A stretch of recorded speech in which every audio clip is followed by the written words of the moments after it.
everyone? It's your girl Shay here, and I'm sure that you guys have seen several reviews already, but I definitely had to do my own. So here is my review, if you couldn't tell by the title, of the Death Note movie adaptation done by Netflix.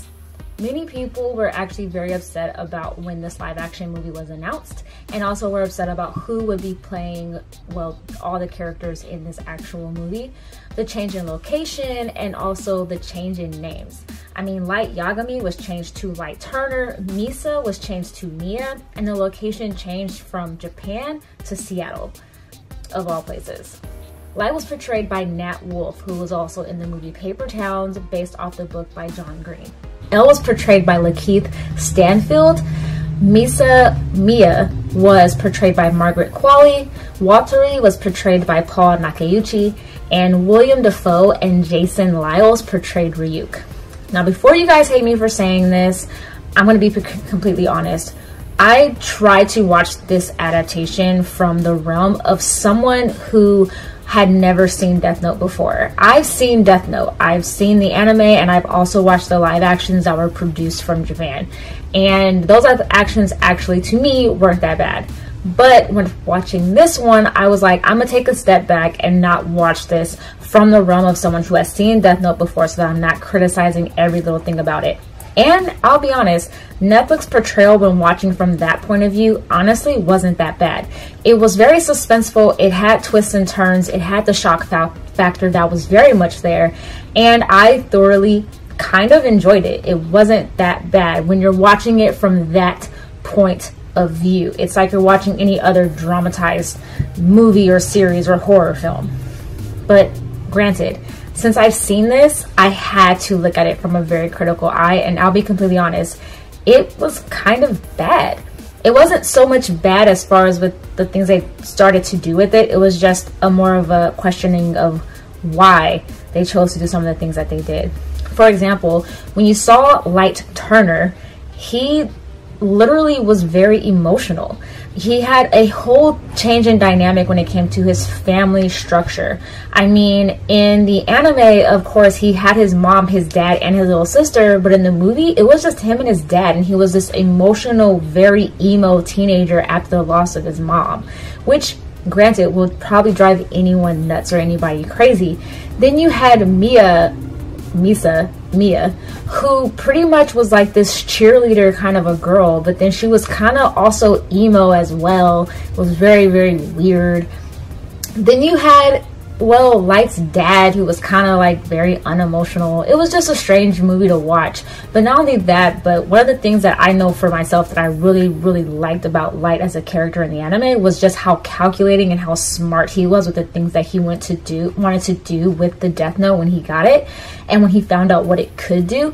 Not only that, but also seeing him as a character going that transition from him being, you know, super smart or like thinking he's doing all such good in the world by killing off people that he felt really needed to be killed, from anybody who was corrupted or had done crimes and stuff like that, to him becoming someone that was so much trying to cover up his tracks that he was doing what he needed to do so that he wouldn't get caught. And he also became corrupted by the Death Note with all the power that he now had.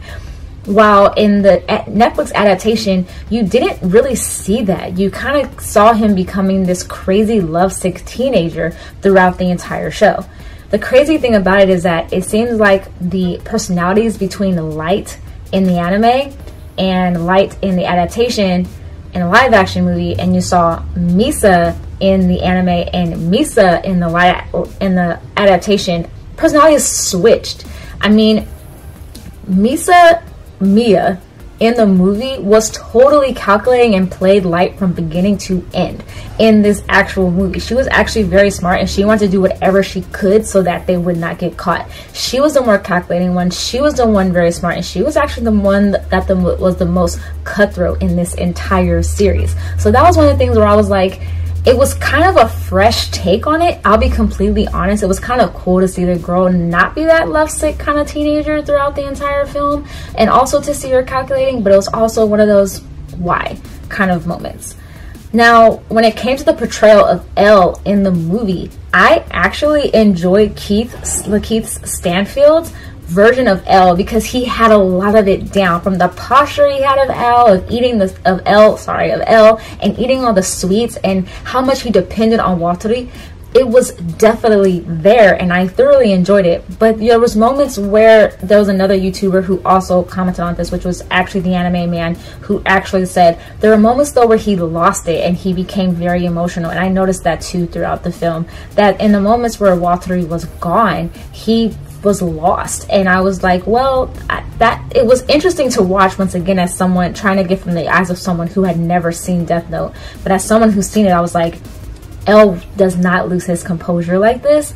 But once again, I loved his take on L, and he had a lot of the mannerisms down. He had a lot of the postures down when it came to L. He did start to lose it, so there was some continuity there as far as him losing that characterization of the character, but it wasn't that bad, to be completely honest. Watari was probably the best character I had seen throughout that entire show. He was awesome. Not only that, but William Dafoe's portrayal of Ryuk, 9 times out of 10, loved it. But one of the things that I did thoroughly miss about this movie, though, that I kind of criticized it for, was that there wasn't enough scenes with Ryuk in it. And Ryuk was there, but Ryuk was kind of more patronizing than anything. Like, it kind of like he didn't believe in Light, thought Light was just not man enough to handle the Death Note, really wanted him to pass it on to Mia at the time, and he just wasn't really there. Whereas I really liked the interaction between Light and Ryuk in the anime, because Light really conversed with Ryuk, kind of like a weird friend in a way. But Ryuk was also very funny, and I missed that comedic atmosphere that came with Ryuk, from him eating the apples and all this other stuff. So that I kind of missed. But bottom line, if you haven't seen the Netflix adaptation of Death Note, I kind of recommend watching it, but try and watch it from the eyes of someone who hasn't seen it. And I know that for us who have seen it, and it's a beloved show for many of us, we do want it to be done correctly. But one of the things we do have to remember is that it is an adaptation, so they are going to change some things so that it can suit a bigger audience. I mean, anime fans are a small audience.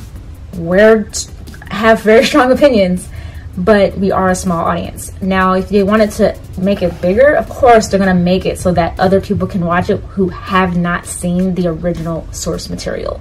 Do I recommend for you guys who have seen this and have not seen the original source material to go watch it? Yes, because you'll probably thoroughly enjoy it. One other thing though that I do want to make sure people know about is that this adaptation of Death Note was actually very, very gory and very violent. I've seen a lot of violence in movies, I'm being honest, but with this I was shocked at just how violent they actually made it, and they didn't tone it down. I mean, even with watching the adaptations they did it for Japan, they also were not that violent, and neither was the anime. But with this, it was very, very gory. So if you are someone that doesn't really like gore, please be forewarned, there are scenes in this movie that are gory, so just so you guys know. But yeah, overall, I would give this a 5 out of 10 just because of the characterization that went on in this movie overall.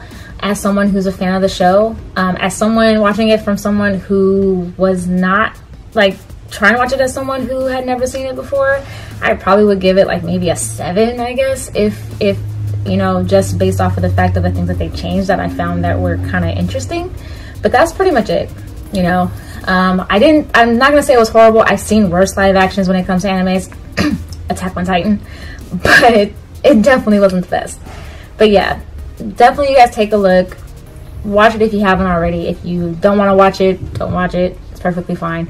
But yeah, comment down below, let me know what you guys thought of the Netflix adaptation of Death Note, and let me know, did you like it, did you not like it, what did you like about it, what did you not like about it, did you not like the entire thing, were there certain parts of it that you didn't like I did, and what other shows or movies do you think that Hollywood might actually try to do a live action of, because there's a lot.